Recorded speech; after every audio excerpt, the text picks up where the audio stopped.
All right. Well, welcome to this month's webinar. Our topic today is cryptocurrency and its role in your financial plan. This is Quinn Arnold, and I will be hosting along with our presenter, Matt Hillen. We are both planners at Arnold and Moat Wealth Management, and we take these topics from client questions that we receive or things that we've somehow heard through either a meeting or an email or something like, hey, what's your opinion or your thoughts on this? So if you ever have a question or something that has been on your mind that you'd like a little bit more in-depth exploration of outside of a meeting, we are always eager to do that for these monthly webinars. So with no further ado, then I'll turn this over to Matt Hilland, and Matt's going to be talking to us today about cryptocurrency and its role in your financial plan. All right. Thanks, Quinn, and thanks everyone for joining us again. Yeah, just to say, we tried to say it in the introduction for the webinar also, we do not claim to be cryptocurrency experts. This can be a really complicated topic, and there is a lot better information if you really want to get into the weeds on how cryptocurrencies function and really work.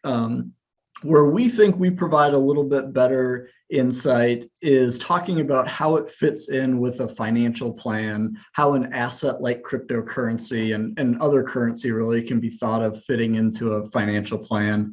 And so we just have just a few slides to talk about cryptocurrency at a very high level, certainly nothing, really in depth. But then we'll get into the more important part of the webinar, I think, explaining how cryptocurrency fits or doesn't fit into a retirement portfolio today. And so what makes cryptocurrency, different than what we think of currency today? To start, maybe let's just compare something we're all familiar with, the US dollar. And if I give you a $100 bill today, you can be pretty confident that you have a piece of paper that is worth $100, not because the paper itself is worth $100, but because it's guaranteed by the government and central bank. Likewise, if I transfer money to your bank account, you see an increased balance in your bank account that you can be very certain is really there, even though you don't have your hands on any more physical currency. And then behind the scenes, there are managers like the Treasury and the Federal Reserve that are clearing or verifying the transfers of these payments, controlling monetary policy, enforcing laws, and just ensuring the general stability of the system. And I don't think we need to get into any more specifics here on that, but what I don't think is a surprise to anyone is to know that our currency is essentially controlled by the government and our central bank. And that's the big difference with cryptocurrency. Instead of a single power or central authority having control, it's managed by its private users, or maybe more realistically, the computing power of private users' computers. And so just to use Bitcoin as an example, there's only going to be 21 million Bitcoin in existence. No government or authority or person can create or destroy Bitcoin or even limit transactions really. And so no one's in charge of Bitcoin. It's essentially just run by a computer program that users choose to follow. And of course, everything is just digital. There's nothing physical about any cryptocurrencies. Bitcoins or anything else are just made up of ones and zeros that show up in your account. And so if there's no central authority to kind of help clear or process or verify any of these transfers, how do you know that when I send you, just for example, 2 Bitcoins to your account, how do you know that you really have 2 Bitcoins? Or how do you know even that I have 2 Bitcoins to give in the first place? And the answer to that is that Bitcoin and thousands of other cryptocurrencies operate on what is called a ledger. And this is literally just a running list of all transactions in the cryptocurrency's history. So everybody can see every transaction. And in theory, then you can look back at previous transactions and determine that I do in fact have 2 Bitcoins to send you. And how this works is that if I send you 2 Bitcoins, we each record a transaction on the ledger. And then we encrypt this ledger to prevent others from going back and altering the record of the transfer. And this encryption uses principles of cryptography, so hence the name cryptocurrency. And so now you can verify that I have 2 Bitcoin, and everyone gets to see that I transferred 2 Bitcoin to you. And so this transaction of me sending you a Bitcoin gets recorded. And for cryptocurrencies, a set of transactions is called a block. Essentially, a block is like a page in a ledger notebook. And these blocks or pages all get tied together. And so just like you know that if you turn the page in a book, you're continuing where the previous page left off, you can go from block to block to block and follow along all the transactions. So for Bitcoin, again, just for example, each block is limited to a certain number of transactions. Closing out a block requires a computer to solve a very complex cryptographic function, basically just solve a really hard problem that takes a lot of computing power to do. Once this is solved, it shows that the block is verified and official, and then other blocks can be added onto it. So this is what's called the blockchain, which has kind of become the phrase for when we're talking cryptocurrency here. And so all this is just a complete collection of transactions, just like if you took every page from your paper ledger and put it in a book. And just to throw out one more term that you'll probably come across as you try to read this or Google this across the web, that verification process to close out a block is also called mining. And it's called mining because you're actually paid if you can solve that complex problem before anyone else. And so, people are incentivized to verify all these transactions on the blockchain. So cryptocurrencies operate by requiring just large amounts of computer power to encrypt and record transactions. No bank or central authority has to verify or certify anything. And I can see that someone has put in a vast amount of computational power to verify all these transactions before that. And so I trust it. This is going to be, kind of where we stop in the attempt at explaining what cryptocurrency actually is. Obviously, there's a lot more to this that we left off, just, not to get too in the weeds. We just wanted to provide very high level overview of just what cryptocurrency in general really is. If this has stoked your interest in wanting to learn more, please just let us know. We can forward along some other information we found that we think is really great and just kind of going that next step or two deeper. But this gets us to the more important part of the webinar from our eyes, at least, and that's what is the role of crypto as an investment, and specifically in a retirement portfolio. And I think the first thing that should come to mind now that we've spent just a few minutes describing what cryptocurrency actually is why separate currencies would belong in a retirement portfolio. And because if you accept that these cryptocurrencies will someday be used on a big scale, that's perfectly fine and maybe a very valid assumption. But I think you have to consider other currencies that we have today that are already out there that are very important in the whole world economy, and wonder why they're a lot different. Because I can say for certain that no one's ever come to us asking us to invest more in the Japanese yen or the British pound, for example. And these are other currencies that are most certainly useful, probably more important to the economy than any cryptocurrency. And almost no one thinks of the Japanese yen as an investment like they do, Bitcoin today. And so I think this is just a good first check that if you're feeling like you're missing out on an investment, to recognize what you are really excited about. Because most of the time, what fuels these feelings of missing out is not what the investment is or its value even, but seeing something just rise in price. And then, of course, the media coverage that things like that get. For example, this was an article published in the New York Times a few years ago. And this is what tends to really drive that fear of missing out or wanting to get into something, not so much because of its importance. And as an aside, if I can criticize this article just for 1 minute and help you feel like you aren't missing out, remember from our previous slides that the record of transactions for cryptocurrency is all public. And so we don't know the names of people who own all the currencies, but we do know basically an account number. So we can see how many accounts own certain amounts of Bitcoin, for example. All this information is public. And we can say with fairly strong confidence that the number of Bitcoin millionaires is less than the people that have won $1 million in the lottery historically. It's hard to track down exact numbers just with state and local lotteries, but at the very least, the numbers of Bitcoin millionaires compared to lottery millionaires is on the same order of magnitude.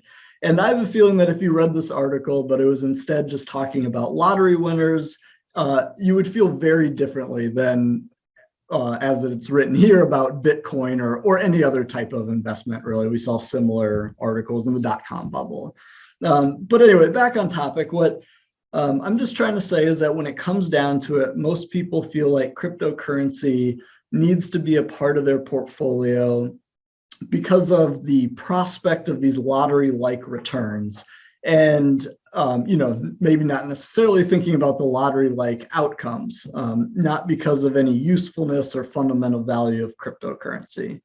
And while I have no idea whether Bitcoin or any other cryptocurrency is here to stay, I can say that historically, investing in something solely for the purposes of hoping someone else will pay you more for it in the future without any basis on fundamental value has generally not been the best idea. And these are just two charts showing how some of the rise in Bitcoin compares to some of history's other bubbles. The one on the left was a chart from the Wall Street Journal from a couple of years ago, but talks about or compares to a little bit more recent bubbles. The one on the right compares to some of the bigger bubbles, going many hundreds of years back, just to show, how the rise in Bitcoin's compared to other things in the past. And what I think is interesting is just the idea of something almost, without any fundamental value being built up to astronomical prices is nothing new at all. On that chart on the right, the second biggest bubble was 400 years ago with tulips that, became worth more than houses. And, people still got sucked into the feeling missing out and doing some really dumb things with their money 400 years ago. So this is nothing really new in principle. And I don't mean to imply that Bitcoin is the modern day tulip. I certainly don't know, but I do think that today's modern world, the structure of cryptocurrency specifically, has made it easier for bubbles like this to happen. We look at some of the previous bubbles, it's almost always pretty local, like the tulips was, just kind of impacted the Dutch economy, for example. The whole world didn't get behind it.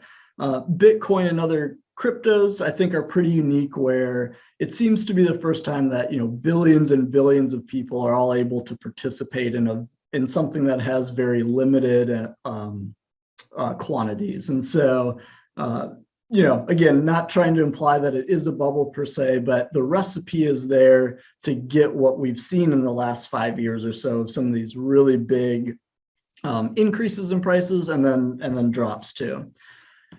But even if the basis of your wanting to invest in cryptocurrency goes beyond, just some emotions or fear of missing out, and you think cryptocurrency is truly, one of the more significant inventions in history, I still think history has some pretty good examples here too. What I listed here was what I thought was just a few of the more significant inventions in the last couple centuries: cars, airplanes, the internet. And without a doubt, all of these have changed the world. But what a lot of people don't think about, maybe at first glance, is that they've been incredibly hard areas to make profitable investments in.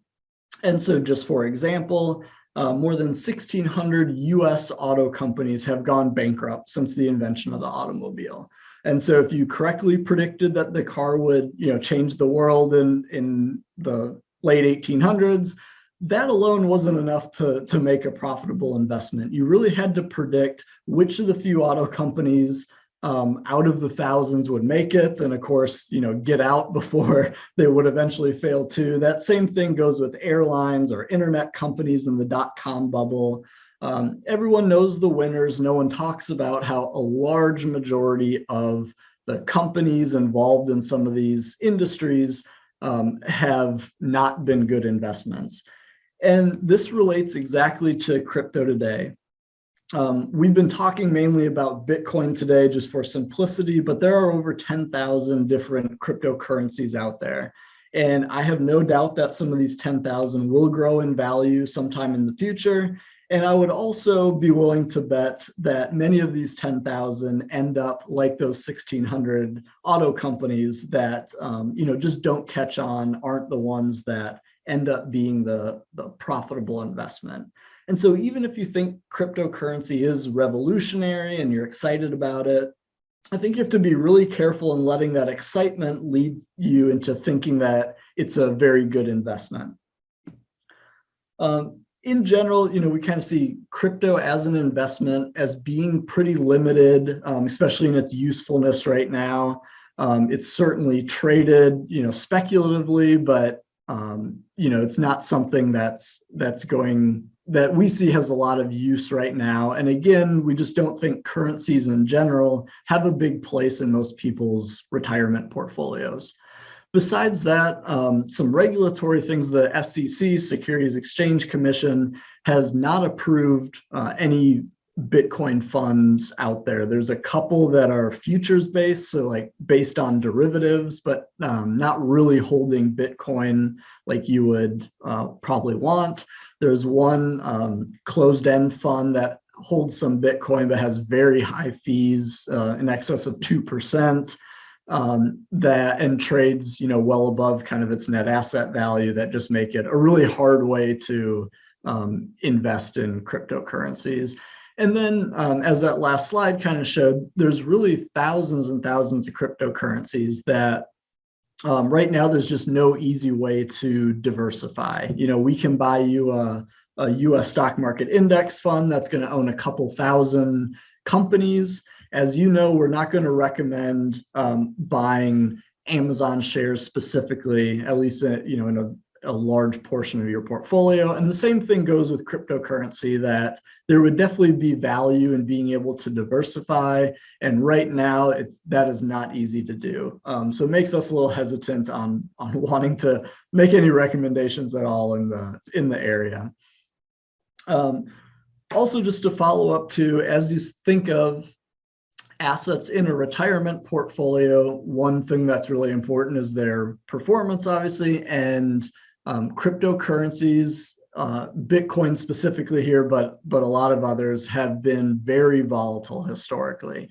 And so on the left here, I listed the number of 30% declines or more in the US stock market. This is just using monthly return data here, since we had to go back quite a ways. So this is since 1871, the number of 30% declines or more on a monthly basis was 8. And you can see them listed here, some very notable. You probably recognize a good number of these just because dot-com bubble, Great Depression, housing crisis.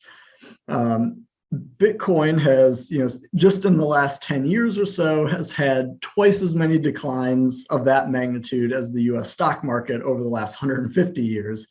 So much more volatile, some very significant decline. You can see 3 that were in excess of 80%. And when we start to think about an asset that would, even if it's a small part of your portfolio, 5 or 10% of your portfolio, declining 80%, 3 times in 10 years, that gets pretty tough to try to build, withdrawal strategies or think of, be confident for long periods of time like we can with a diversified set of stocks and bonds. So this is just one thing that's real important to realize before you would get into this too, is just you have to be ready to really see some ups and downs here. And then lately, I think it's worth saying that Bitcoin has not been kind of that safe store of value like a lot of people kind of tout it as. The bottom decline there in that right table is how Bitcoin's been performing recently. This was as of yesterday, down about 47% from its high. And if you think about it, that's in a period as inflation's ramping up, as now a war going on that's getting a lot of attention and worry from the stock market. And, an asset that a lot of people think is safe because the number of Bitcoins are limited and stuff really has not provided safety at all for people in this time. And so just something we like to point out, if you're ready to get into this, be ready for some of these declines like you see in this right-hand table here. And then, of course, the big question is, what if we're wrong? What if Bitcoin or any of these 10,000 cryptocurrencies end up being truly life-changing, really widespread, used across the world? And the one thing, that we know is that because we're broadly diversified in how we recommend investments for you, you will certainly have exposure to cryptocurrencies as they increase just in usage. And so just for example, a while ago, Tesla started accepting Bitcoin for purchasing their cars. And so on the balance sheet of Tesla for a while, you could see Bitcoin as a separate item there. And if you were invested in Tesla stock or, indirectly just had a large cap index fund like most people do, you had some exposure to Bitcoin because it was on Tesla's balance sheet. If Bitcoin went up or down in value, Tesla would go up and down in value. And so we say this knowing that if Bitcoin or any other cryptocurrency would really take off, you would certainly have exposure to it eventually over time. It would not be something that you would be completely left out on. What we think is it's worth waiting until that happens rather than speculating today that Bitcoin or some other cryptocurrency will be, the new worldwide currency or something like that. And then one last slide here we just wanted to point out was, if this is something that interests you, that's perfectly fine. I know this might have seemed a little bit hopefully cautious in getting into investing, but there's nothing wrong if it's something you are really interested in, investing in it. That's perfectly fine. Where I think we might be able to provide some help is looking at what a reasonable amount is, especially as, if you're getting close to retirement and getting close to needing these assets for your retirement spending, and then thinking about like why you find this attractive, which ones of those 10,000 are useful to invest in. So we're happy to help. I put a few of the kind of logos, the companies that are out there that make this pretty easy to do. And again, there's lots and lots of more in depth we can go into this, but just wanted to say, this was a little bit maybe negative on crypto. We certainly don't want to say never do anything, but more just kind of make sure you're set up to do this responsibly and not risking maybe a bigger picture like a retirement goal. So anyway, we'll stop there again, trying to limit ourselves to about 20 minutes on these. Hopefully you found it a little bit useful. Hopefully help explain our kind of thoughts on crypto right now. If you have any questions, please don't hesitate to ask now or later. And if not, happy Friday and have a good weekend.